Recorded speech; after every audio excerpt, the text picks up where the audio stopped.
Silk কাপড় নিয়ে আসছি ইনার সেট করার জন্য। এখন উল্টা কোনটা দেবো আর উপরের পাশে কোনটা দিব, নিচের পাশে কোনটা দিব সেটাই খুঁজে পাচ্ছি না। তাই একদম উল্টা পাশ যেটা, এটা রেখেছি সামনের পার্টের সাথে। এখন সেলাই করব।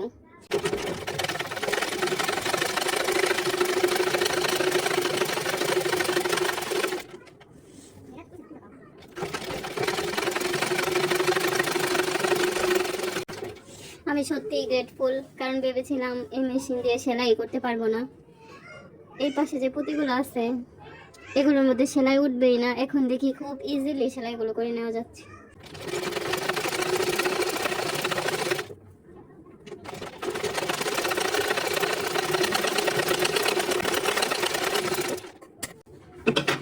শুধুমাত্র ইনারের সাথে সেলাই করে নেক ডিজাইনটা করে নেওয়া হবে। আর এই কাজটা খুবই সহজ, যা বলার মতো না। নেক ডিজাইনের সাথে সাইড থেকে সেলাই করে নেব, তারপরে যেটুকু অংশ বেশি বেশি সেগুলো এভাবে কাটিং করে নেব। তারপর জাস্ট উল্টে দিব, এভাবে উল্টে দিব। উল্টে দেওয়ার পরে যে এই পাশের যে শার্টিং কাপড়টা আছে সিল্কি সিল্কি, এটা সামনের পার্টের সাথে এই পাশ দিয়ে যদি কিছু একটু দেখা যায় তাহলে একটু একটু গ্লেজ দেবে আর কি।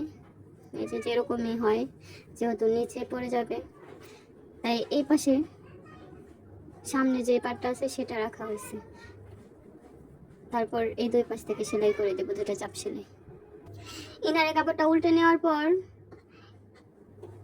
একদম এই যে উপরে যেই কাজ করা কাপড়টা আছে সেটা উপরে চলে আসছে, আর এই পাশেও সামনের সাইডে চলে আসছে, তাই একটু একটু চকচক তো লাগবেই। এখন শুধু দুইটা চাপ সেলাই করে দেব, তবেই নেক ডিজাইন একদম কমপ্লিট।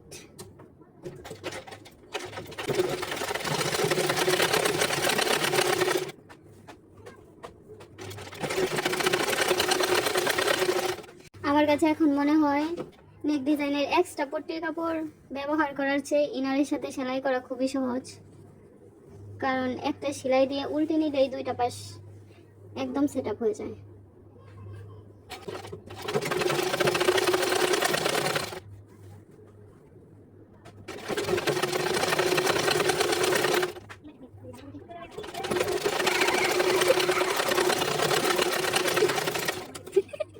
যার জামা তাকে বলে দিয়েছি এসব জামা সেলাই করতে গেলে 1-2 ইঞ্চি ডিফারেন্স হয়, কিছু না মনে করতে।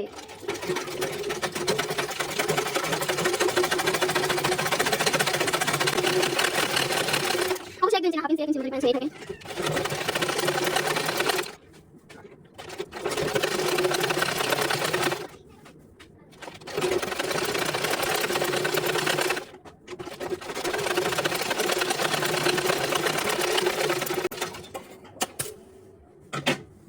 হাফ ইঞ্চি বা 1-2 ইঞ্চি ডিফারেন্স হওয়া এটা জাস্ট কথার কথা।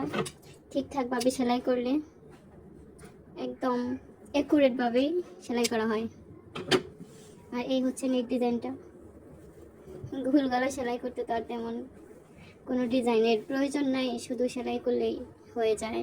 আর খুব সুন্দরভাবে এই সেলাইটা হয়ে গেছে, কোনো রকম সেলাই ছুটে যাবার কোনো চান্সই নেই।